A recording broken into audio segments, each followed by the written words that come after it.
Francis Maxwell, who's winning the 2016-2017 National Basketball Association's Most Valuable Player Award. Timothy Mozgov. Really? Probably get like 5,000 to 1 odds on that. It's going to lead him back to glory. Wow, that's a good bet. Well, let's see what the screenshot says, because I don't think he's on the list. Westgate Sportsbook, or I believe it was Bovada. I'm sorry, Bovada Las Vegas. Not Bovada Las Vegas. Bovada Online Sportsbook has released their MVP odds. And Celtics guard Isaiah Thomas is in the mix, was the headline from Chris Forsberg, an ESPN staff writer. Right off the bat, how in God's name is Russell Westbrook not the favorite to win the MVP, given what he's going to be able to produce and average on the Thunder this year? But he's 4-1 with just an ever so slight advantage to Stephen Curry and LeBron James, while Kevin Durant 8-1. And then it gets interesting because there's some really good bets you can make. For one, Kawhi Leonard, who finished second in the MVP voting last year, 16-1 odds. Anthony Davis, easy to forget about, the sole centerpiece of his team. A revolutionary center, possibly, 14-1. And then, what? Chris Paul, Draymond Green, Cat. Look at these names. Yeah. Those are all, James Harden, how could you even leave him off? He was second in the MVP voting 2 years ago. So there's some good bets to be made. Again, when you're a betting man, you don't want to take the outright favorite. You're not going to win as much money. You want to go for the long shot on a smaller amount of money. $10 on 16-1, $160 payout.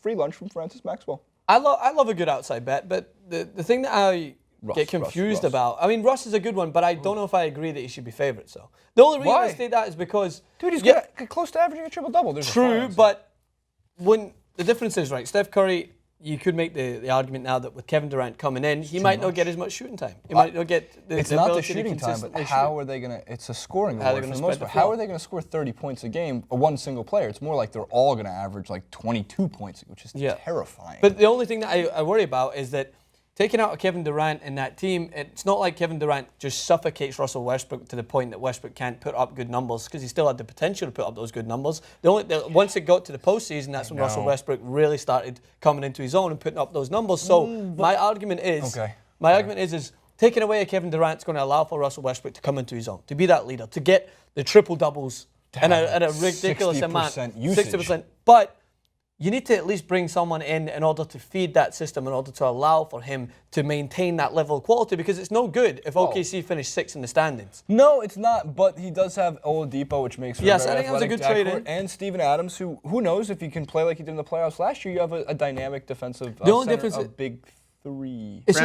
Francis is on point right here, so I'm going to give him some props on pretty much all these things so far. So he's correct. If OKC doesn't finish well, then Westbrook has no chance.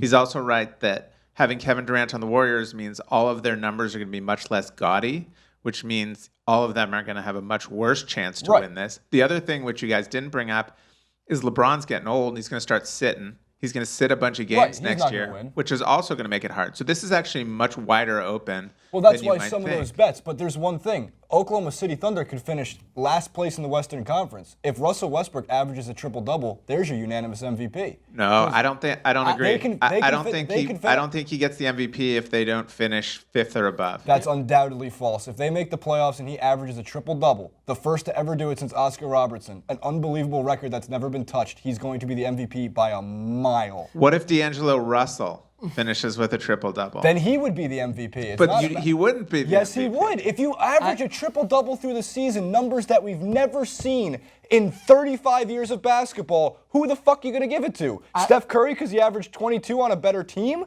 Kevin Durant because he shot 50%? Or the guy who's done something we haven't seen in 35 years? I can't 40 championships. I can't fathom the fact of giving it to someone simply based on the statistics that might not influence their team. But the MVP has always been given based on statistics. Originally, and for the most part, it's a scoring award. Hence why last year Kawhi Leonard was not going to beat Steph Curry. His numbers weren't there. He didn't lead the league in points. However, average a triple-double, stats that are just through the roof, a regular season award. Don't forget, it's not a playoffs award, it's a regular season award.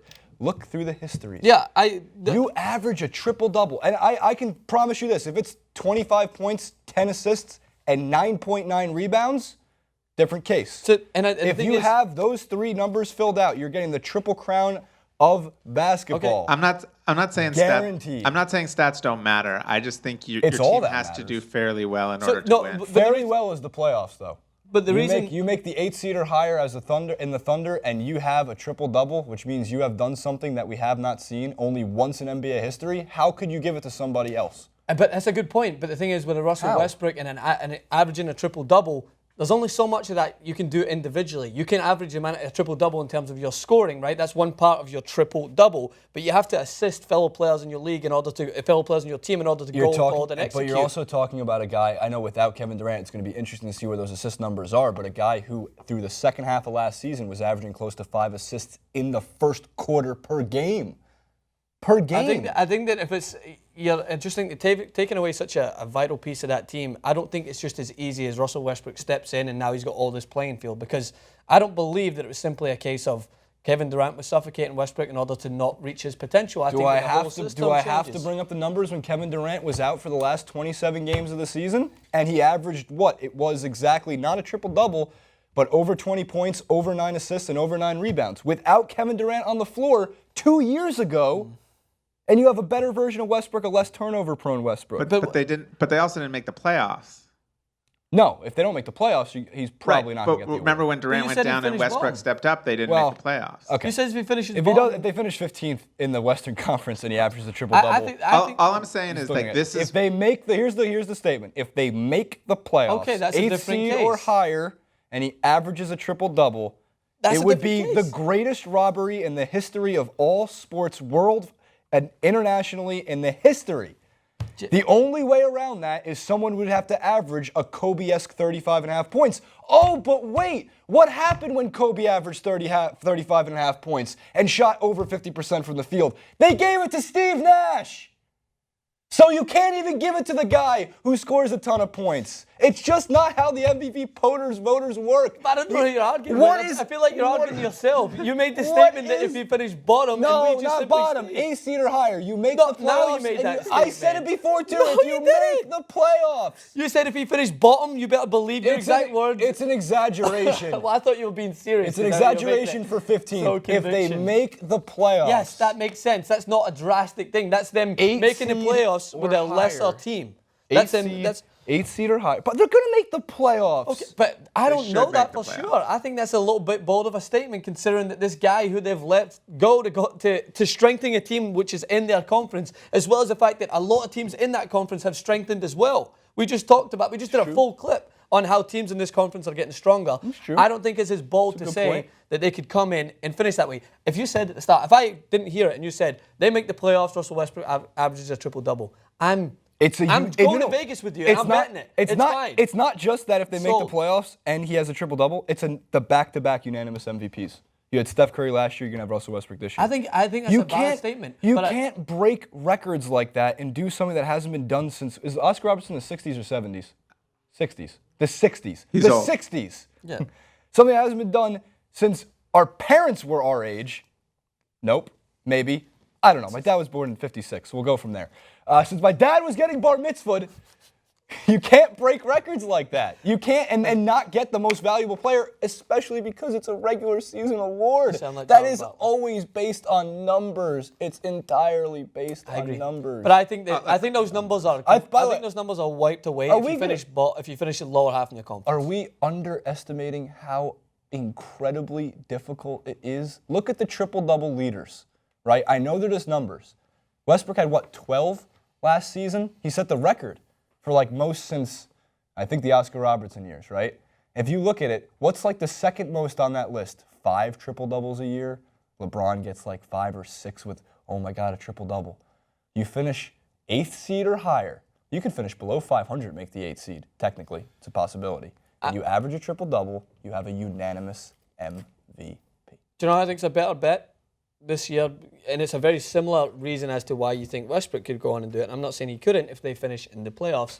is James Harden, because I think. Oh, no, that's a great bet. That's a great. I think it's a great bet simply Great bet. because I Great wasn't bet. saying it as if to say you didn't say it. I'm Great just saying bet. that's my bet because Great Dwight bet. Howard was not a good fit in that system. And I'm a big advocate. You know how strong of an advocate I am, guys, for systems that work well to get the best out of your best players and allow them to go on and reach their maximum potential. I think a James Harden, with the confidence that he's shown in the franchise and the confidence that franchise has shown in him with that ridiculously large contract, I think he's there to play this season. I think he's already spoken out about how focused he is this year. And without a Dwight Howard that they need to spread the offense with and utilize him, I think he could thrive. Hey. And as long as they make the playoffs, and he puts up ridiculous numbers, he could be in with the As shout. long as they make the playoffs. Timothy Mozgov at like 55,000 to 1.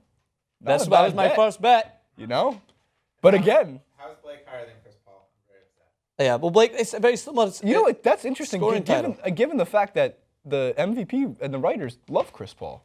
They usually give Chris Paul. I mean, there's always the articles from not all the NBAers, but a decent amount. I know David Aldridge, I'm pretty sure, for NBA.com.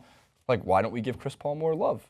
Well, why don't we, at the same time, get into Chris But Paul's Jason year and Francis, you hate the Raptors so much. Why not DeMar DeRozan or Kyle Lowry? Could be, but Sure, good bet. On the Chris Paul shout, maybe if they stop utilizing or trying to utilize to the maximum ability Blake Griffin in the fourth, maybe he gets injured. Maybe Chris Paul does thrive from someone else stepping away because Chris Paul can take those shots. But you know what's he amazing? can take the rock into Chris his hand Paul and be can confident and average score. 30 points, 50 assists, and 1 rebound if he doesn't get an average triple-double when Russell Westbrook does.